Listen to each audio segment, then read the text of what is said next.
Samiters, pendengar setia obrolan santai pendaki. Selamat datang di episode 1 Cerita Pendakian. Sebelumnya, kenalin aku Adelia, pendaki FOMO yang tiap naik gunung selalu bertanya, kenapa sih aku di sini? Buat apa sih sebenarnya? Nah, untuk memulai podcast kita hari ini, aku akan bersama satu tamu spesial untuk memulai episode 1 kita kali ini. Jadi langsung aja kita panggil satu tamu spesial kita. Halo Kak Eza. Halo semuanya. Perkenalkan aku Eza. Kak Eza, gimana keadaannya hari ini? Alhamdulillah baik. Kakaknya gimana nih? Aku juga baik banget. Alhamdulillah. Oke Kak Eza, udah siap buat sharing pengalamannya belum nih? Pastinya siap dong, Kak. Oke, sebelum kita mulai lebih jauh, aku boleh tanya-tanya sedikit ya. Selama ini Kak Eza udah pernah naik ke gunung mana aja sih? Kalau boleh tahu. Kalau untuk selama ini sih mungkin sekitar 10 sampai 12 gunung ya, Kak. Banyak ya. Ya, tapi itu masih di lingkup Jateng aja sih. Di Jawa Timur cuma satu, yaitu Lawu. Oke. Boleh nggak ini kenalin dulu Kak Eza ini asalnya dari mana sih? Kalau aku dari Jogja sendiri. Oke. Karena Jogja kan terkenalnya banyak gunung yang dekat gunung, sama betul. Jogja. Jadi kebetulan banget nih, Kak. Oke. Nah, jadi 10 gunung itu Kak Eza udah ke gunung mana aja? Boleh disebutin satu-satu nggak? Oke, aku awalnya itu ke Gunung Andong. Ke Gunung Andong itu aku pernah 3 kali. Wow, 3 kali ya? Ya, kemudian aku ke Sindoro. Sindoro itu sekitar 2 kali. Terus aku ke Perahu di jalur yang sama juga, di via yang sama itu 2 kali. Terus aku ke Sumbing, Merbabu, Lawu, Pakuaja, ke Gunung Ungaran, Bismo. Wow, cukup banyak ya di Jateng ya. Udah Ya. kata belum nih berarti? Belum sih. Belum. Oke. Atap Jateng kayaknya juga belum disebutin ya tadi? Belum berarti. Next ya, Kak ya. Oke, coming soon. Nah, dari sekian banyak gunung tadi, Kak Eza mulai mendaki tuh di umur berapa kalau boleh tahu? Sebenarnya aku baru sih, Kak. Oke. Tergolong baru karena aku awal kuliah itu baru mulai pendakian. Jadi 2023 aku awal kuliah itu pertama kali juga aku mendaki gunung. Oh, berarti belum lama ya? Belum. Oke. Sama-sama FOMO ini, Kak. Oh, oke. Dimulai dari FOMO ya? Benar. Oke. Nah, dari sekian banyak gunung yang udah Kak Eza daki, ada nggak sih perasaan Kak Eza untuk memutuskan, oh aku harus naik gunung nih selain FOMO, ada nggak? Sebenarnya ya, Kak, awal mula aku naik gunung tuh ya pastinya karena FOMO kan, Kak. Karena banyak banget dari teman-teman aku tuh yang udah naik gunung, terus aku tuh ngeliat story mereka tuh yang kayak wah bagus-bagus ya alam itu. Pengen ya gitu. Karena kalau misalnya kita lihat view dari pantai kan ya udah itu kan umumnya seperti itu. Terus juga kalau misalnya kita naik gunung kan pasti view-nya beda tuh, Kak, dari ketinggian tuh pasti kan lebih bagus ya. Jadi dari situ tuh aku mulai kayak tertantang, oh coba deh aku memutuskan untuk naik gunung. Terus kebetulan teman-teman aku yang pemula-pemula juga berkeinginan untuk naik gunung juga. Jadi kita bareng-bareng tuh serombongan cewek-cewek tuh, Kak, bertiga. Oke, berarti Kak Eza ini tipe orang yang suka tantangan ya? Bener. Sama 3 temennya juga nih pemula semua nih berarti? Pemula semua. Waktu itu Keren kita banget. awal ke Gunung Andong. Oke. Oh, kalau Andong nih emang terkenalnya buat pemula-pemula nggak sih? Friendly nih, Kak. Oke. Pemula-pemula seperti kita. Kebetulan saya pertama kali ke Andong hampir pingsan tuh. Oh iya. Betul banget. Waduh, tapi alhamdulillah selamat kan, Kak? Selamat sih. Sampai puncak. Oke. Nah, boleh diceritain nggak buat para Samiters nih, kesan pertama kali Kak Eza naik gunung tuh kayak gimana sih? Kayak mungkin Kak Eza ada perasaan kayaknya aku nggak akan naik gunung lagi deh, kayak gitu ada nggak? Awal sih enggak ya, Kak, karena kan kalau misal di Andong kan masih enak ya jalurnya. Enak. Oke. Iya bener, maksudnya kalau misal kita bandingkan dengan jalur-jalur lain tuh dia tergolong masih enak nih, Kak. Mungkin awalnya aku berpikiran kalau misal aku ke Andong tuh awal aku mendaki ya, Kak, itu tuh beda pemikirannya sama kalau misalnya aku udah naik ke beberapa gunung yang lain.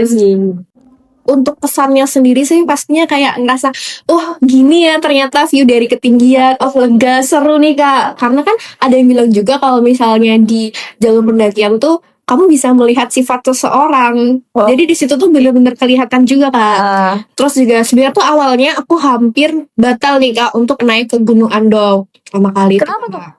Karena waktu itu aku mendadak H-1 itu mens, karena kan awalnya tuh belum paham ya gitu. Dan juga gunung kan termasuk tempat yang sakral ya, pastinya punya pantangan sendiri-sendiri. Nah, aku tuh berpikir halnya boleh nggak sih ke Gunung Andong, sedangkan Gunung Andong kan juga ada makamnya. Aku takutnya malah aku ngerepotin teman-temanku nantinya gitu kan Kak. Tapi ternyata setelah aku tanya-tanya ke temenku yang udah pernah naik nih ke Andong juga, itu mereka bilang kalau misalnya nggak apa-apa, Gunung Andong tuh nggak apa-apa, Masih aman ya. masih aman. Tapi kalau misal gunung lain mungkin ada beberapa yang tidak diperbolehkan seperti Jadi itu. tetap memutuskan untuk naik Andong. Jadi benar-benar modal nekat kita bertiga Oke. itu Kak.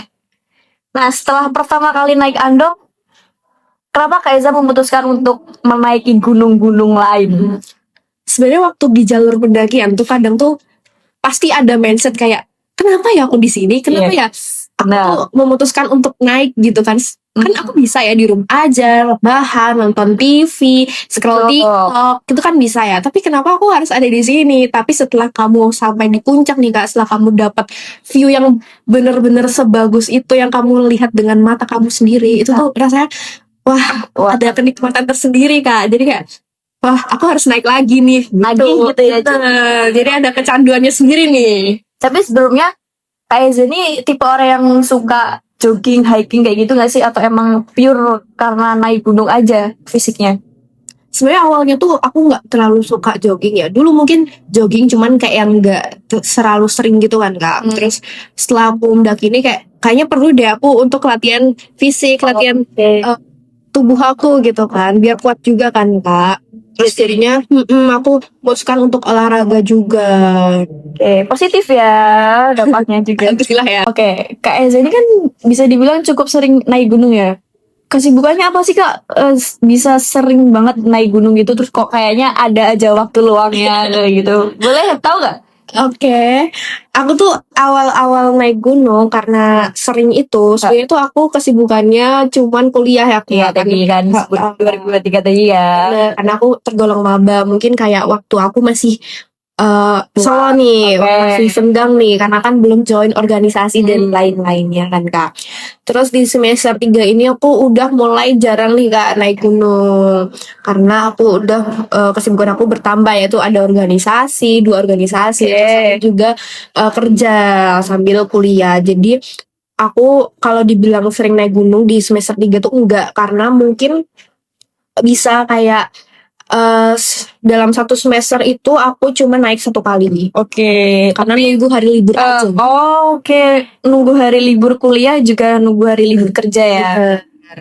Tapi nih Kak Eza, temennya kan juga pasti ada aja ya yang kerja atau kuliah. Kalian gimana sih nyatuin jadwalnya tuh? Pasti waduh susah banget sih orang kita yang nongkrong aja. Susah ya.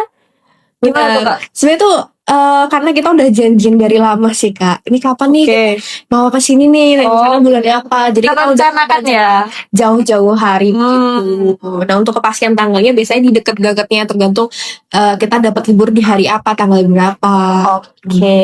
Terus nih izin keluarga gimana sih Kak? Ada pernah nggak kayak janganlah ngapain sih naik gunung terus kamu tuh kayak gini ada kayak gitu dari keluarga? Pastinya kalau dari keluarga ya, karena aku kan anak perempuan ya Kak. Mungkin keluarga tuh kayak ya khawatir lah Kak, pertama kali kayak buat apa normal ya gitu. Tapi tuh sebenarnya ya Kak, dari dulu tuh sebenarnya aku udah pengen naik. Terus juga ayahku tuh dulu sering naik gunung Kak. Jadi keturunan nih ceritanya. Oke. Jadi mungkin ayahku lama-lama ngebolehin kan Kak, kalau aku jelasin gini. Aku nggak sendirian kok sama teman-teman aku yang sebenarnya tuh kalau dari mereka sendiri yang penting aku nggak sendirian, yang penting ada temennya, ada cowoknya gitu. Bisa jaga diri juga ya. Oke. Udah pernah naik gunung sama ayahnya belum? Kayaknya belum sih ayah kalau itu. juga tertarik gak sih? Pernah nggak tapi ngobrol soal naik gunung bareng gitu sama ayah? Ada sih Kak, sedikit doang, cuman karena itu kan dia udah lama banget ya Kak, mesti udah lupa-lupa bahkan dia aja nama peralatan gunung aja kadang kayak yang ini apa namanya gitu sering lupa. Tapi dia tahu itu gitu. Boleh dong kapan-kapan diajak gitu kayak asik ya sih. Oke. Kak Eza balik lagi nih ke awal. Kak Eza tadi kan kayak ada bilang naik ada naik gunung tuh kayak misal Andong 2 kali, Sumbing 3 kali kayak gitu tuh kenapa bisa diulang-ulang lagi? Nah, kayak sampai 2 kali 3 kali nggak bosan gak sih? Nggak mau nyoba gunung baru lagi ya ke Jatim atau ke mana gitu? Kenapa harus diulang sampai 3 kali? Iya sih, sebenarnya tuh ada rasa kayak bosen Kak. Ah, Karena kayak udah tahu jalurnya. Iya. Tapi tuh sebenarnya aku ke situ lagi juga karena dengan orang yang berbeda nih. Oke. Jadi temen aku beda-beda Oh, kan, Kak. baru. Jadi mungkin mereka karena kita voting mau kemana nih teman-teman, terus mereka pengen ke sana. Oh ya udah nggak apa-apa. Karena aku kan juga niatnya naik gunung ya Kak, buat refreshing otak lagi. Jadi kayak ya udah nggak apa-apa ke situ. Karena aku juga udah tahu mungkin nanti aku bisa ngebantu teman-teman aku. Berarti Kak Eza ini bukan tipe yang menentukan ya mau kemana gitu, ikut aja gitu. Sebenarnya lebih ke voting sih Kak kita, Oh, karena kan oke. keputusan bersama, karena nggak mungkin ya aku memaksakan aku pengen kesini nih jadi kalian harus ikut aku, kan nggak mungkin kayak gitu ya. Jadi keputusan bareng-bareng. Ada nggak pernah kayak cekcok sama rombongannya terus kayak misal Kak Eza pengen kesini, temannya pengen kesini, terus malah nggak jadi naik kayak gitu ada nggak? Alhamdulillahnya sejauh ini sih belum ada temen Oh, aku yang kayak jadi mereka sama-sama mengerti nih, jadi aku mengerti mereka, mereka juga saling mengerti. Baik-baik ya berarti temennya ya. Alhamdulillah ya Kakak. Kita harus cari temen yang kayak gitu. Oh iya bener sih apalagi di jalur tuh. Pendakian. Betul. Takutnya kayak menyulitkan sendiri. Oke, nih dari beberapa rombongan Kak Eza pasti ada cowoknya. Ada, pasti ada. Kayak ada nggak sih yang kayak sinlok kayak gitu di pendakian? Coba dong Kak Eza. Cilok. Oke. Sejauh punya dari aku sendiri ya, nggak ada ya Kak kayak gitu. Oke, Kak Eza jadi nggak tertarik nih sama Nggak. temen sendiri. Nggak, tapi nggak tahu ya mereka. Ya ada sih beberapa yang mungkin kayak dari sikapnya tuh kelihatan banget nih Kak, kalau misalnya dia menunjukkan pengen mendekati. Oke. Tapi kan dari akunya, karena akunya juga nggak mau, terus aku juga menganggap oh ya udah ini tuh hanya sebatas teman, dan karena di jalur pendakian jadi aku bersikap perhatiannya dia itu kayak ya udah biasa aja gitu Kak. Oke. Karena kan beda ya Kak sikap Iya. cowok Ya, sama di atas. tapi kan ya emang banyak ya yang bilang kalau di pendakian tuh jangan sampai jatuh cinta. Iya. Menurut Kak Eza gimana kayak itu? Sebenarnya kan ya itu preferensi orang beda-beda ya. Tapi gimana menurut Kak Eza? Bener sih Kak, beda-beda. Oke. Sebenarnya tergantung orangnya. Ya. Kalau dari aku sendiri kan karena emang aku nggak berniat begitu, jadi aku kayak nggak berpikiran lebih sama orang ini gitu kan. Soalnya emang aku ngerasain sendiri Kak, di jalur pendakian tuh sikap cowok tuh bener-bener beda, dan mungkin itu yang ngebuat cewek-cewek sekarang tuh pada kayak baper Oke. dikit, karena perhatiannya tuh ya kakaknya paham lah, Oke. melebihi perhatian yang seharusnya. Karena medannya juga mungkin Benar. ya harus lebih protektif. Bener. Karena kan keselamatan juga kan Kak. Betul. Mungkin dari situ banyak teman-teman yang kayak tersentuh nih. Terus apalagi cewek-cewek yang udah lama jomblo mungkin kayak. Aduh. Nah itu. Ini tapi kan akhirnya banyak nih pasangan-pasangan yang trail run terus juga hiking kayaknya gak ada sedikit pengen bah kayak masa sih pasti Gitu pasti pengen ya Kak. Iya. Mencoba hal baru nih bersama orang yang baru. Pasti mau, tapi kayak belum aja, belum ada waktunya, belum ada orangnya juga. Benar ya. Kayaknya ada sih, cuma kayaknya Kak Eza aja yang gak mau nih. Nggak ada Kak. Oke, gak ada beneran ya. Nggak ada. Nanti Makanya 3% gitu ya. jadi para Samiters ternyata ada fansnya Kak Eza pendengar nih, kayaknya gimana dong? Tunggu aja ya. Oke. Tadi aku mungkin nanti sun bakal Amin. Oke, Semoga segera bisa hiking date ya. Aduh, amin. Tapi enggak ya? Misal Kak Eza sekarang punya pasangan, Kak Eza ada gak sih wishlistnya pertama kali mendaki bareng pasangan tuh kemana? Ke perahu sih Kak. Aku kan nggak tahu juga ya pasangan aku nantinya tuh dia sering naik atau enggak. Kan selain Gunung Andong, Gunung Perahu tuh juga masih friendly sama pemula. Jadi untuk mengantisipasi si pasangan aku ini pernah naik gunung atau enggak, terus juga perahu ini terkenal gunung sejuta umat yang view-nya bagus tapi hikingnya juga nggak terlalu tinggi. Jadi bisa tuh Kak aku ajak ke situ. Perahu tuh yang ada bunga-bunga daisy yang buat foto orang-orang itu gak sih? Bener, tapi aku Oke. ke sana tuh nggak pernah dapet tuh Kak. Nah, ini coming soon, semoga sama pasangannya bisa ya foto-foto di situ rebahan kayak orang-orang. Oke, amin ya. Amin. Oke deh, Samitas. Hari ini kita akan bahas pengalaman, mistis, tips, dan juga rencana pendakian yang bisa kita ulik dari Kak Eza untuk lebih lanjut. Jadi buat para Samiters yang kepo, buat kalian pemula ataupun yang udah sering naik gunung, pengen tahu ceritanya gimana sih Kak Eza selama naik gunung, bisa nyimak aja podcast kita buat lebih lanjut. Jadi langsung aja kita masuk ke cerita pendakian. Sebelum kita lanjut ke ceritanya nih, biasanya kalau naik gunung, Kak Eza suka bawa makanan apa sih? Kalau aku sih pastinya bawa yang praktis ya. Seringnya sih bawa ikan dolar gitu. Karena bisa langsung makan dolar. Ah, bener banget tuh, enak banget. Dan yang penting gak ribet, tinggal buka bungkus, selesai. Bener banget. Di jalur kan pasti nggak sempat ya untuk kita masak. Jadi punya makanan yang langsung itu ngebantu banget. Ukurannya juga pas buat nyelip di kantong carrier, gak berat, gak makan tempat. Makanya banyak pendaki yang milih itu buat cadangan energi yang cepat ya. Oke lah ya, buat yang lagi siapin logistik nih para Samiters, Canceler bisa banget buat masuk list kalian. Oke, langsung aja kita gas ke segmen berikutnya.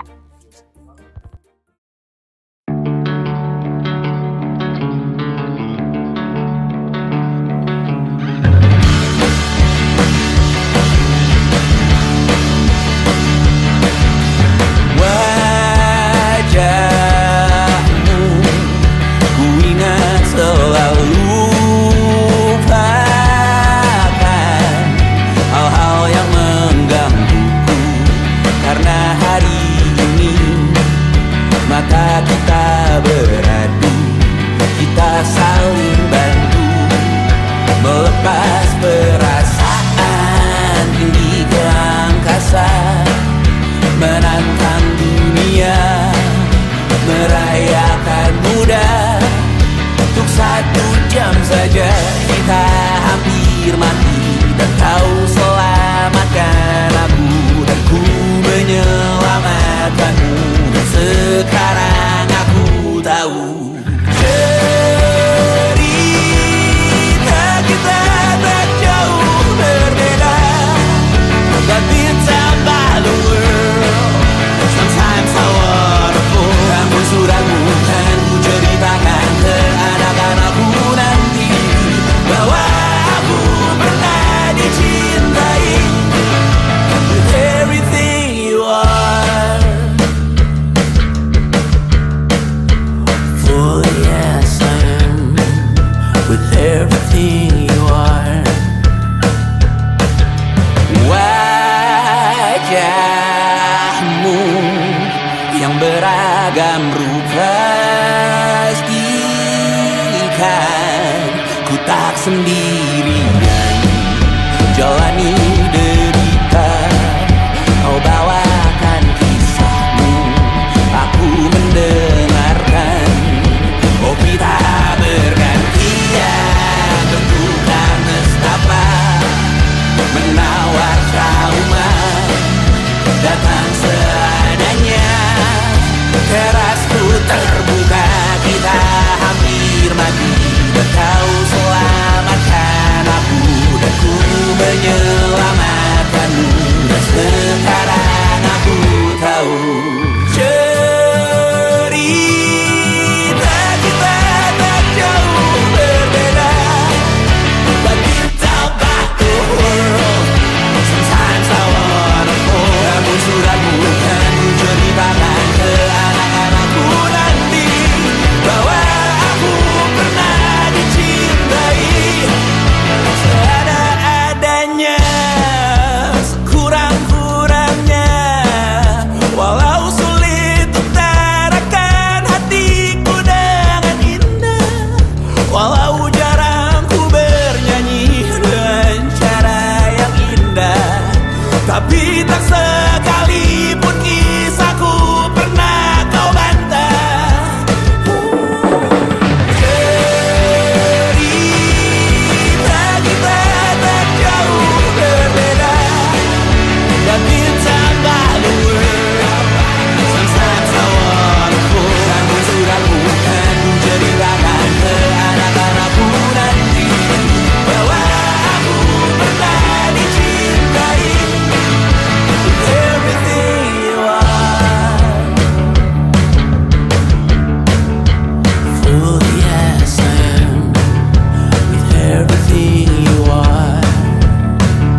Oke nih Kak Eza, dari sekian gunung yang udah Kak Eza daki, ada nggak sih pengalaman yang paling berkesan menurut Kak Eza?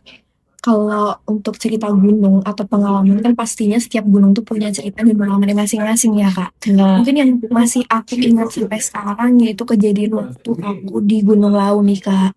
oke, boleh nggak nih diceritain pengalamannya untuk para summiters yang suka naik gunung? Boleh banget, pastinya itu juga untuk referensi mereka kalau misalnya ada yang mau naik atau rencana ke Gunung Lau nih kak. Oke, langsung aja Kak Eza, gimana ceritanya tuh?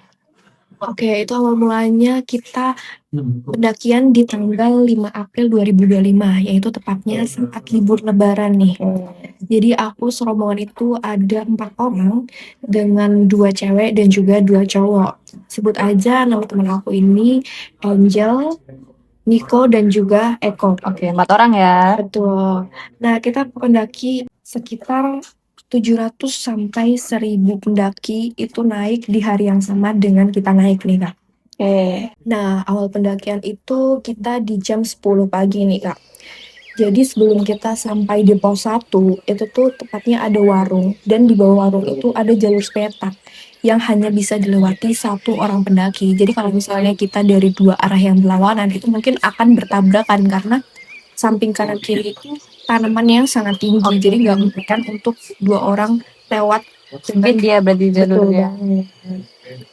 Nah, di situ kami serombongan dan juga rombongan lain itu mendengar suara aungan hewan yang kita sendiri nggak tahu itu sebenarnya suara apa, tapi itu semacam suara aungan macan atau harimau. Cuma denger doang ya tapi ya. Benar, kita cuma dengar doang. Nah, setelah kita dengar, pastinya kita serombongan panik dong, Kak. Jadi kita memutuskan untuk lari dari situ.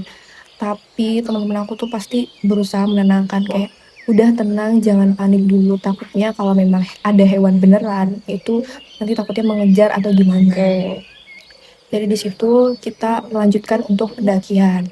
Nah, kita sampai di tempat camp itu tepatnya kita ngecamp di pos 3 yaitu sekitar jam 3 sore nih Kak.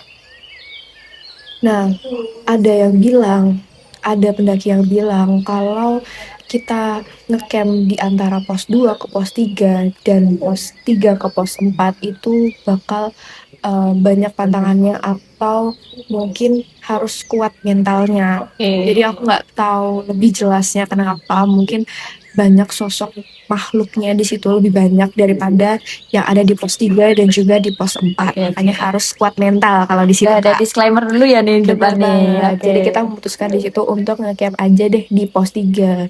Karena kalau kita lanjut ke pos 4 takutnya udah keburu maghrib atau malam yang pastinya kita menghindari ada di jalur pendakian pada malam hari. Oke. Nah, kejadian lanjut lagi nih Kak, waktu di malam hari kita memutuskan untuk makan malam. Jadi aku di depan tenda itu hanya berdua dengan teman aku, si Niko, kita masak di situ. Jadi di situ Niko itu melihat sosok laki-laki dengan pakaian full hitam layaknya orang pendaki, tetapi tektok. Dia berlari, tetapi berlarinya itu bukan di jalur pendakian, tetapi di arah jurang. Karena posisi tenda kita itu sampingnya itu tepatnya adalah jurang. Oh, berarti temennya ngeliat jelas ya. Bener banget. Di situ dia nggak yang langsung ngomong ke aku karena takut mungkin aku kepikiran atau panik sendiri ya kak. Jadi di situ dia hanya memendam. Oke. Nah, jadi di tempat camp aku itu tuh ada toilet kak.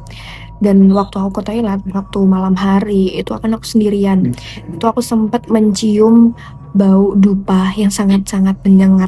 Tapi untungnya aja sih gak ada kejadian yang aneh-aneh karena aku udah merinding sendiri ya kak. Oke. Karena sendirian kan kak. Tapi nggak ngelihat bentuk dupanya ya, cuma cium doang Ya ya. benar, cuman mencium aja. Oke.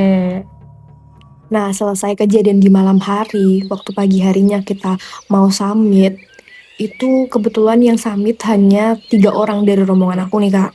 Jadi yang satu orang ini yang namanya Eko itu dia memutuskan untuk di tenda karena keadaan fisiknya yang gak stabil, jadi gak memungkinkan untuk dia lanjut summit. Oke. Jadi dia tinggal di tenda. Betul banget, dia tinggal di tenda sendirian. Jadi yang naik cuman kita bertiga. Tapi teman aku yang namanya Niko nih Kak udah naik duluan dan aku cuman naik berdua sama teman aku yang namanya Angel tadi. Oke. Nah itu waktu aku dan teman aku yang namanya Angel ini tadi di pos 4 itu dia sempat ngelihat ada sosok laki-laki berbaju hitam tapi dia layaknya anak kecil. Jadi tuh kecil, anak kecil pendek. Dia ada sama aku. Jadi dia tuh nempel di belakang aku dan ngikutin selama di jalur itu. Tapi kakak nggak lihat. Tapi aku nggak lihat Oke. karena kebetulan aku sendiri nggak bisa melihat hal seperti Oke. itu. Jadi teman aku di situ ngelihat, tapi dia nggak langsung bilang tuh ke aku karena mungkin takut aku panik atau gimana ya. Pastinya dia cuma diam. Nah kejadian juga nih Kak ke temen aku yang namanya Niko yang tadinya udah naik duluan nih Kak. Dia kebetulan tuh sendirian naik dan gak ada rombongan yang bareng sama dia. Nah sampainya dia di Sabana, dia itu ngelihat ada sosok perempuan. Sosok perempuan itu tuh berbaju layaknya baju pendaki. Dia menggunakan carrier, cewek sendirian. Tetapi anehnya atau janggalnya dari si perempuan ini, dia itu menggunakan style yang mungkin bisa kita bilang style-style zaman dahulu. Ya, jadul gitu ya. Iya bener banget. Jadi contohnya kayak mungkin kalau kita lihat cewek menggunakan jilbab yang ditekuk kerudungnya Oke. itu kan agak-agak style zaman dahulu ya Kak. 2010-an gitu lah. Tuh ngelihat style seperti itu. Jadi sama temen aku karena dia cewek, temen aku nih berinisiatif untuk menemani si cewek ini karena biar temen aku juga ada temen dan si cewek ini juga ada temennya. Jadi barengan ya. Bener banget. Nah, tetapi waktu dikejar sama teman aku, itu tiba-tiba si cewek ini menghilang. Tapi kan normalnya ya Kak, cewek sendirian bawa carrier segede itu pasti kan jalan gak begitu cepat. Pasti adalah itu lambat-lambatnya, istirahatnya, capeknya. Tapi di situ tuh bener-bener dia cepat dan langsung hilang. Anehnya karena teman aku ini yang ngejar itu posisinya dia bener lari ke cewek itu. Kan gak mungkin secepat itu hilang ya. Padahal di Sabana ya harusnya kelihatan Bener ya. banget. Nah di situ temen aku langsung ngerasa nggak beres dan dia memutuskan untuk tidak melanjutkan summitnya dan dia memutuskan untuk turun. Langsung turun tuh. Bener. Nah kebetulan juga aku dan juga temen aku yang namanya Angel tadi yang kita di pos 4 kita kebetulan fisiknya juga tidak stabil jadi kita juga memutuskan untuk turun jadi kita sama sekali serombongan itu tidak ada yang mencapai ke puncaknya seperti itu. Oke. Menarik ya. Nah waktu di siang harinya sekitar jam 2 itu kita memutuskan untuk turun gunung karena takutnya kalau misalnya kita agak sorean nanti kita di jalur masih malam hari jadi kita memutuskan untuk siang hari udah turun ke base camp. Nah sebelum di gapura nama jalur pendakian atau gapura jalur masuk pendakian Candi Cetong itu di situ teman aku yang namanya Niko itu memperingatkan kita serombongan untuk tetap terus berjalan, jangan melihat ke kanan ke kiri dan jangan berhenti di situ. Karena apa? Karena dia melihat banyak nih Kak, cuma salah satu itu ada sosok-sosok yang ngelihatin ke arah kita itu dari atas. Jadi dari pohon-pohon itu dia ngeliatin. Banyak ya berarti ya. Katanya sih gitu ya Kak. Katanya sih banyak. Dan alhamdulillahnya kita di situ selamat dan kita sampai di base camp itu bisa sebelum maghrib. Alhamdulillah. Tapi nih Kak, kejadian nggak selesai di situ aja nih Kak. Wow, berlanjut ya. Bener banget. Jadi kebetulan waktu kita sampai di Jogja itu tepatnya di keesokan harinya malam hari. Niko itu ngechat aku Kak. Dia ngechat, dia ngabarin kalau ternyata ibunya itu melihat dia bersama temannya ada di kamar. Dan pakaian temannya itu menggunakan baju hitam. Seperti yang mungkin dia lihat waktu di jurang itu Kak. Wow, kebawa pulang nih ceritanya nih. Iya benar. Wow, oke lanjut Kak. Nah dari situ setelah ibunya tahu kalau ternyata dia cuman sendirian, ibunya memutuskan untuk membawa dia ke pendeta. Karena mungkin tergantung kepercayaan ibunya, tuh pendeta bisa menghilangkan atau membersihkan hal-hal semacam itu ya Kak. Oke, kayak eksorsisme gitu ya. Benar Kak? banget. Tetapi setelah dibawa ke pendeta, hasilnya sama aja dan bahkan gak ada perubahan sama sekali di temen aku ini Kak. Masih. Iya, dari yang badan dia terasa berat karena ketempelan hal-hal semacam itu, pulang-pulang juga makin terasa berat nih Kak malahan. Wow. Oke. Nah dari situ aku berinisiatif untuk menghubungi teman aku yang memang teman aku ini punya keahlian seperti layaknya orang indigo yang bisa melihat hal-hal semacam itu, dan kebetulan ini adalah teman kecil aku. Oke. Dari situ aku ngechat dia, dan di situ teman aku minta aku untuk mengirimkan foto kita waktu di pendakian atau minta foto-foto serombongan. Oke.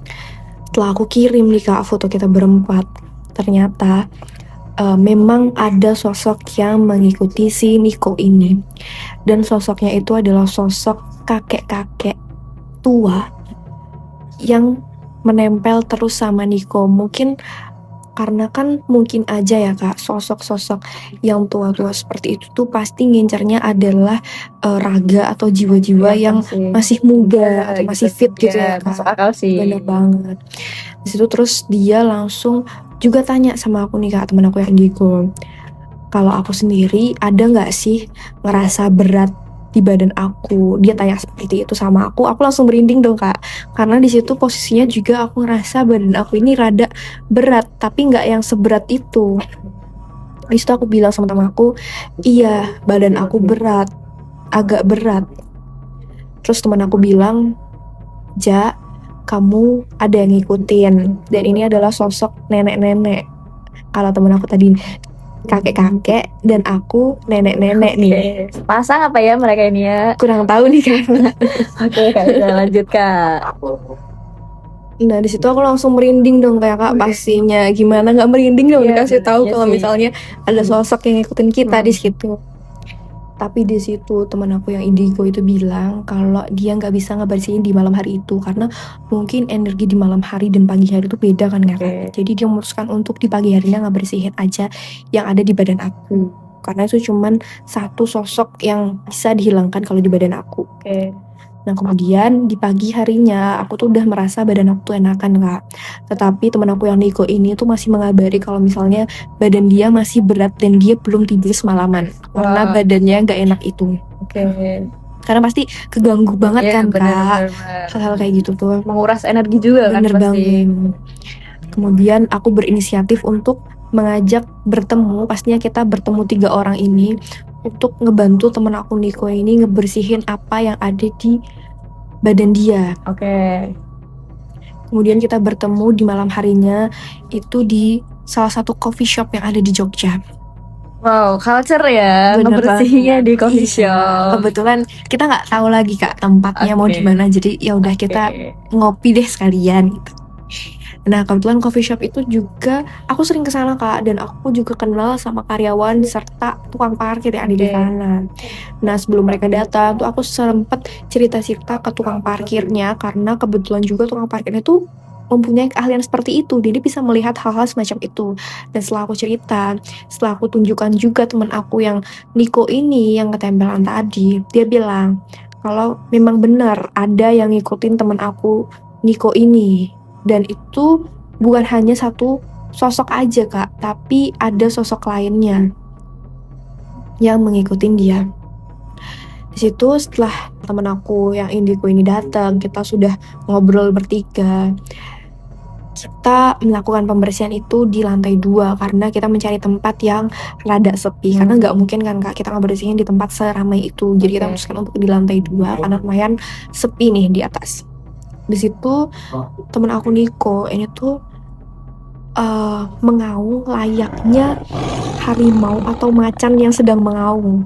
Beneran kayak gitu? Iya, jadi tanpa dia sadarin, dia itu mengaung dan meletakkan tangannya itu ke meja Kak. Ngeri ya. Bener banget. Di situ aku udah mulai merinding karena aku hanya melihat mereka kan melakukan pembersihan itu, dan aku tanya sama teman aku Niko ini, kamu sadar nggak tadi kamu mengaung waktu dibersihin? Ternyata dia bilang dia nggak sadar, dan memang bener aja hal-hal semacam itu di luar kesadaran dia karena bukan dia yang melakukannya. Jadi di bawah kendali Bener ini banget. ya, sosok Bener ini ya. banget. Dan alhamdulillahnya juga setelah itu dia badannya bisa ringan kembali, bisa fresh gitu Kak. Jadi Oke. kelihatan banget juga raut mukanya yang tadi awalnya udah pucet kayak orang nggak tidur 5 hari nih Kak. Padahal kejadiannya sehari ya, Bener berulang. banget. Nah, setelah dibersihkan dia bisa langsung fresh, langsung lega, dan dia juga dibilang kalau misalnya badannya udah merasa ringan. Oke. Terus setelah pembersihan itu teman aku yang Indigo bilang nih Kak, ternyata yang ngikutin si Niko ini tuh bukan satu sosok aja, bukan kakek-kakek. Bener yang dibilang tukang parkir tadi, Oke. yaitu ada 5 sosok yang berbeda-beda. Oh, banyak Ya, ya. bener banget. Salah satunya ada si kakek-kakek tadi, kemudian ada anak kecil, dan juga ada macan putih. Mungkin aja macan itu yang kita dengar waktu di Jalur pendakian. bener banget di Oke. jalur pendakian Kak. Merinding ya dengernya ya. Bener banget. Saya Aduh. sendiri juga merinding lagi nih. Tadi di samping aku gimana nih? Masih ada yang ngikutin gak nih? Alhamdulillah saat ini udah bersih ya, udah aman ya. Tapi balik lagi sih Kak, itu mungkin tergantung kepercayaan atau sugesti masing-masing. Bisa aja aku cerita kayak gini, ada teman-teman yang nggak percaya dan juga ada juga yang percaya nih Kak sama cerita aku. Tapi emang Lawu tuh terkenal banget sama hal-hal mistisnya. Bener banget, masih kental mistisnya di sana itu Kak. Banyak banget kok yang ngomong kalau Lawu tuh masih kental sama hal mistisnya. Nah, setelah dengar cerita serem dari Kak Eza tadi, aku kepikiran nih, bagian paling nyebelin naik gunung tuh kalau tiba-tiba hujan. Bener nggak Kak Eza?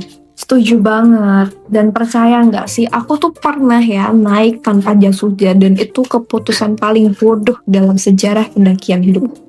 Oke, makanya aku sekarang selalu bawa Eiger raincoat ringan, tipis, nggak makan tempat, tapi tahan banget sama angin dan air. Bener banget, itu dia enaknya, materialnya kuat tapi tetap adem. Nggak kayak jas hujan murahan yang kalau jalan dikit langsung sobek. Dan yang paling penting Samiters, dia tuh bisa nutup tas carrier kamu juga. Jadi barang-barang kamu aman di dalam carrier. Bener banget, buat pendaki pemula atau yang udah sering nanjak, Eiger raincoat wajib banget nih ada di list kalian. Fix. Oke Samiters, sekarang kita masuk ke segmen terakhir, yaitu tips dan trik pendakian biar kalian aman dari hujan dan aman dari hal yang tak terlihat.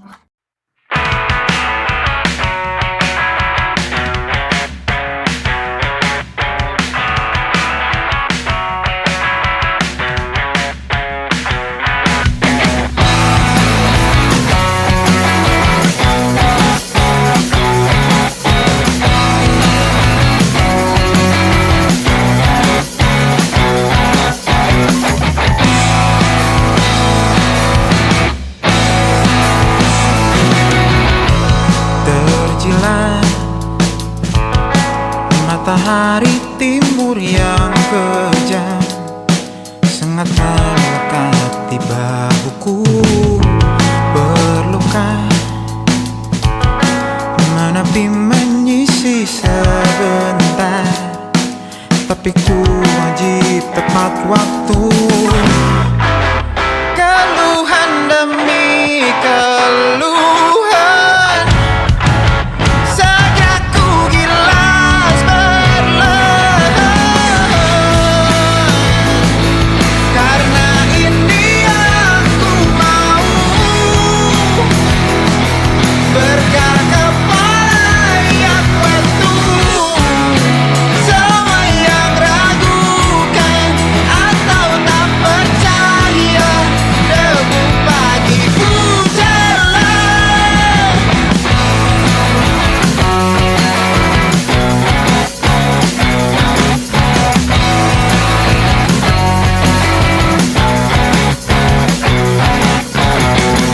Tak terasa 11 tahun telah berselang, masih terasa Beban yang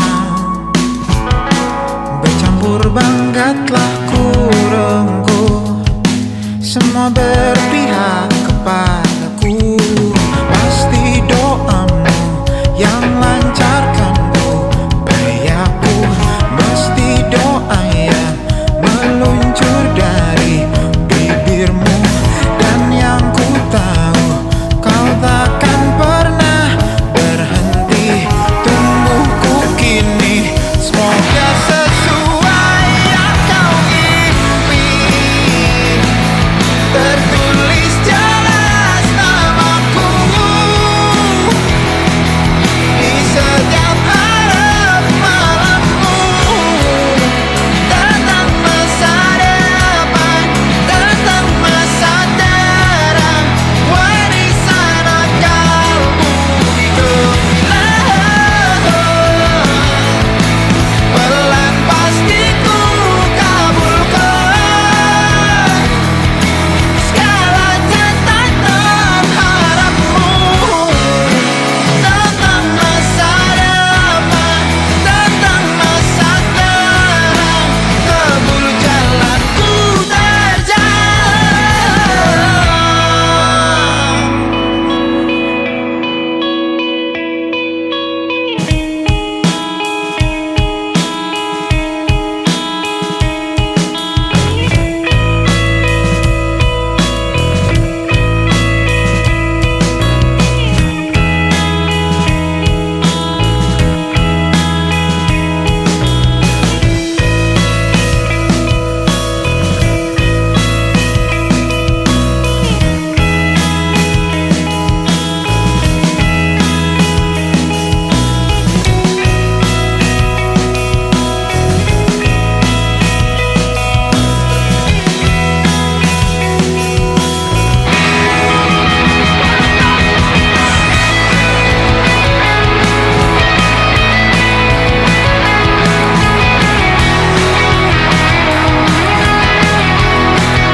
Oke Sampiters, setelah kita bahas hal mistis, hal-hal yang serem dari cerita Kak Eza tadi, jujur aku sebenarnya penasaran banget nih sama pendapat pendaki-pendaki lain tentang outfit-outfit kayak gormcore kayak gitu. Nih khususnya dari Kak Eza sendiri gimana? Kak Eza sebenarnya tipe yang harus pakai outfit gormcore kayak gitu atau enggak sih? Atau gimana Kak Eza?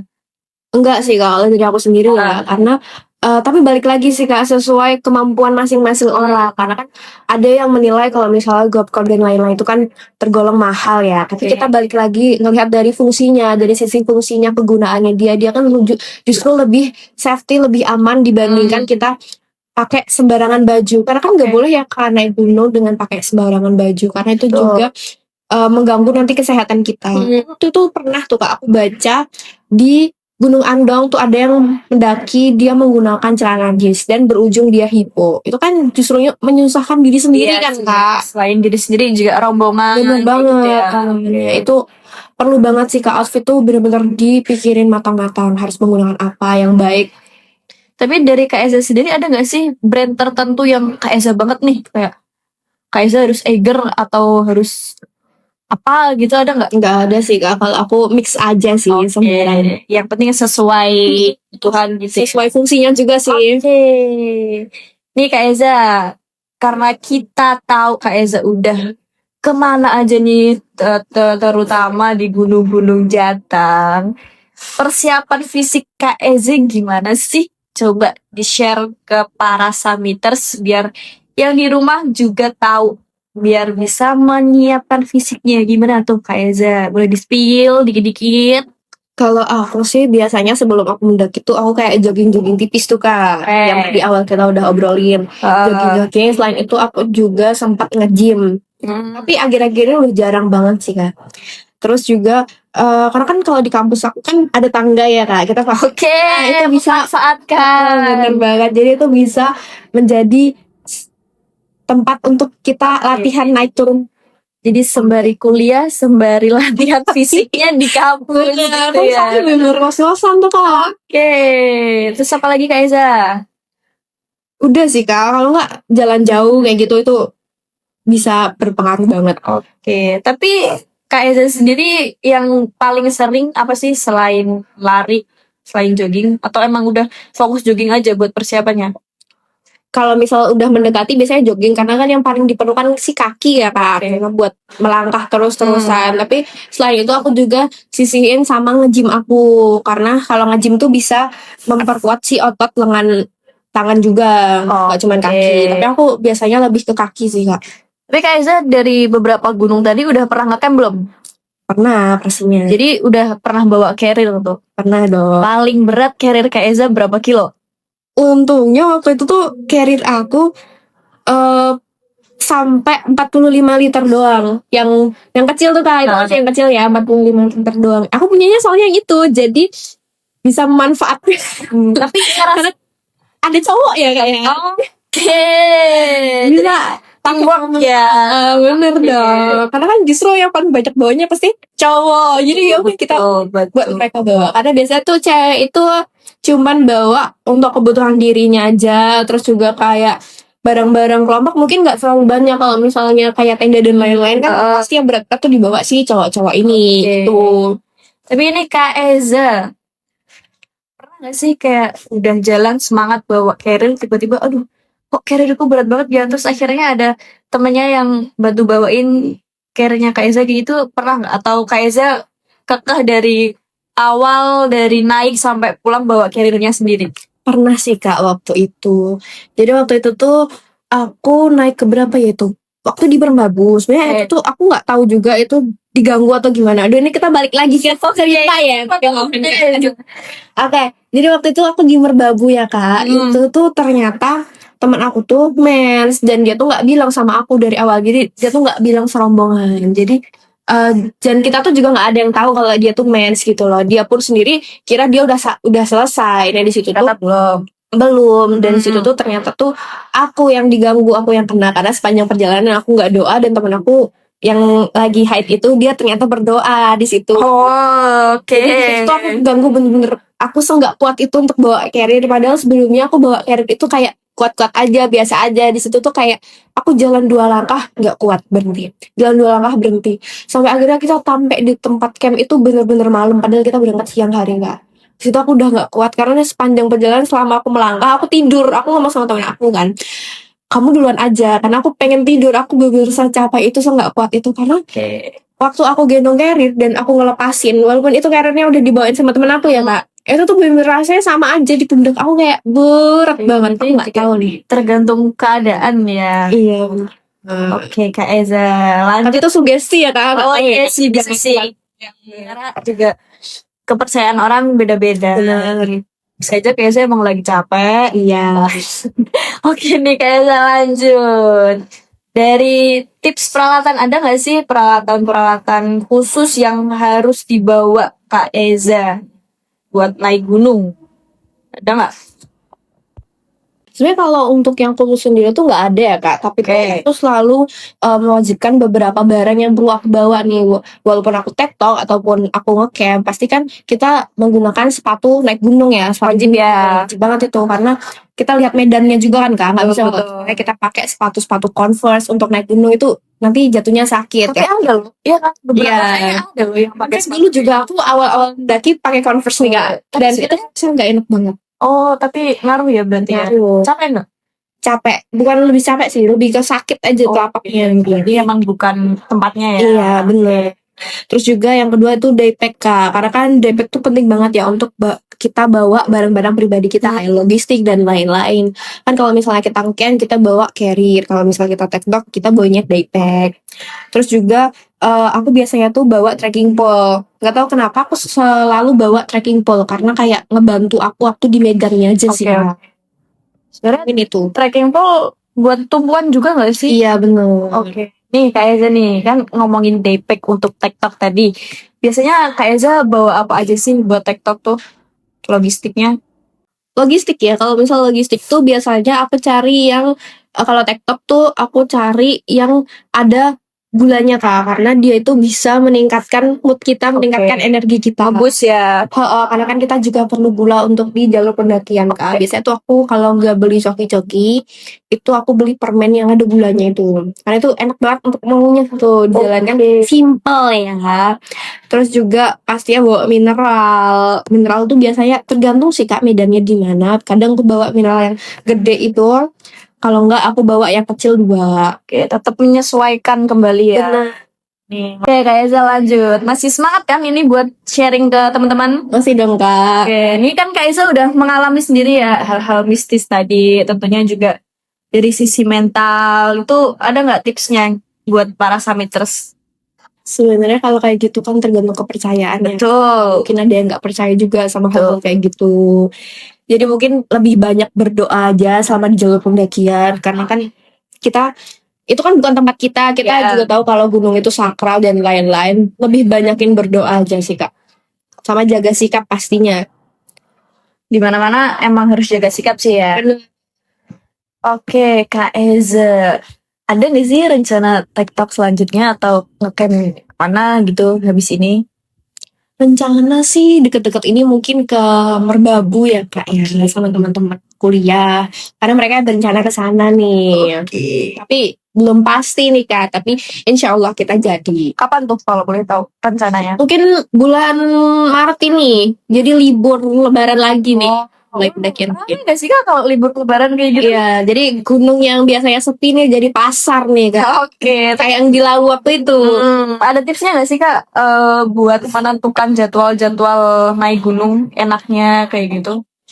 Sebenarnya tuh asalkan nggak musim hujan aja sih enak gitu Kak. Kayak Biasanya kalau musim Kakak hujan ini ya? nanti jalannya licin, jadi kan terganggu. Waktu itu juga aku pertama ke Merbabu tuh waktu musim hujan, jadi bener licin selicin itu. Kak Eza pernah perosotan yang di itu tuh jalurnya Merbabu. Pernah. Oh, kayak asik banget gak sih tadi? Pernah dong, Kak. Tapi ya kotor banget kan, maksudnya kayak berlumut nih, pulang-pulang nih, berdekil. Kayak tapi susah nggak nyucinya kayak gitu? Susah. Lumpur banget ya. Asalkan langsung dibasahin sama air, dicuci tuh biasanya langsung bisa, Kak. Oke, Kak Eza, terakhir nih buat para summiters. Ada nggak tipsnya buat para pendaki yang baru memulai untuk mendaki gunung?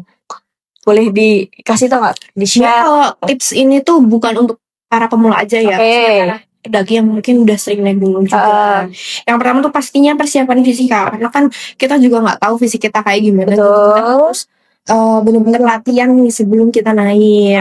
Terus yang kedua tuh pastikan perlengkapan yang kalian bawa tuh udah bener sama tepat, nyaman gitu untuk kalian gunakan nanti pas naik. Kayak misal sepatu, terus jaket, pastinya kan perlu jaket ya. betul. Terus kayak jas hujan, takutnya antisipasi kalau misalnya nanti hujan, terus carry dan lain-lain. Terus pastinya yang ketiga itu kita bawa barang-barang secukupnya aja. Jadi hindari carrier yang berat karena kan nanti bisa menguras stamina tubuh kita ya Kak ya. Terus selanjutnya ya Kak, harus hormati setiap tantangan yang ada di gunung tersebut. Karena kan pastinya setiap gunung tuh punya pantangannya beda, yang lain-lain beda-beda kan Kak. Jangan kayak asal ngecamp, terus jangan sembarangan ngambil. Terus waktu di Gunung Lawu itu kadang tuh kayak diminta untuk menyewa selendang ya, itu seharga 5.000. Jadi harus melewati jalur itu tuh harus menggunakan si selendang tersebut. Wajib itu Kak. Sebenarnya tuh cuman di via itu aja sih, via Candi Cetok aja sih. Kayak jalurnya Candi Cetok. Benar. Terus juga kita harus melihat kondisi tubuh kita. Kalau misalnya kita tidak memungkinkan untuk naik tuh jangan dipaksakan. Karena kayak si puncak ini tuh nggak bakal kemana-mana. Mantap, bener sih ya. Bener kan Kak? Terus juga selalu jaga komunikasi, kebersamaan sama tim. Jangan ada yang tinggalin kalau misalnya temennya sakit tuh. Usahakan kayak kita tuh tungguin dia. Karena kan kita nggak tahu ya fisik dia seperti apa. Terus yang terakhir pastinya kita juga harus jaga etika, jaga sikap. Terus juga kita harus menjaga alat. Jangan sampai buang sampah sembarangan. Karena ada beberapa gini juga yang mendenda nih. Kalau misalnya kita jumlah sampah yang kita bawa sama kita turun tuh beda. Itu nanti kita bisa Oh, ada dicek satu-satu gitu ya. Bener, itu sekitar 1 juta juga Kak, dari lumayan. Oh iya, sampah. apa Kak Eza naik itu gunung apa Kak Eza kalau boleh tahu? Itu yang pakai itu di Gunung Kembang biasanya. Oke. Kak Eza nih terakhir closing statement buat para summiters nih apa nih Kak Eza? Kalau dari pengalaman aku ya Kak, lihat dari pengalaman aku sebelumnya, menurut aku tuh gunung itu bukan tempat kita untuk mengetes nyali, tapi tempat kita dimana kita tuh bisa belajar untuk rendah hati. Karena pulang dengan selamat itu jauh lebih penting daripada kita sampai puncak. Mantap, Karena berangkat. puncak tuh gak kemana-mana, Oke. kita bisa ke situ next time. Jadi berangkat selamat, pulang juga Iya, selamat. itu wajib banget kan, pas banget seperti itu. Gak kerasa ya Kak Eza kita udah ngobrol setengah jam lebih nih, gimana Kak Eza? Asik ya. Terima kasih banget Kak Eza udah mau sharing, mau berbagi pengalamannya kepada Summiters. Sama-sama. Terima kasih juga teman-teman. Oke, jangan kapok ya Kak Eza buat Enggak, untuk pasti. kesini lagi. Oke, terima kasih buat para Summiters yang udah mau nyimak, yang udah dengerin podcast obrolan kita hari ini. Jadi sampai jumpa di obrolan santai pendaki. Sampai jumpa juga di episode cerita pendakian selanjutnya. Bye-bye. Terima kasih.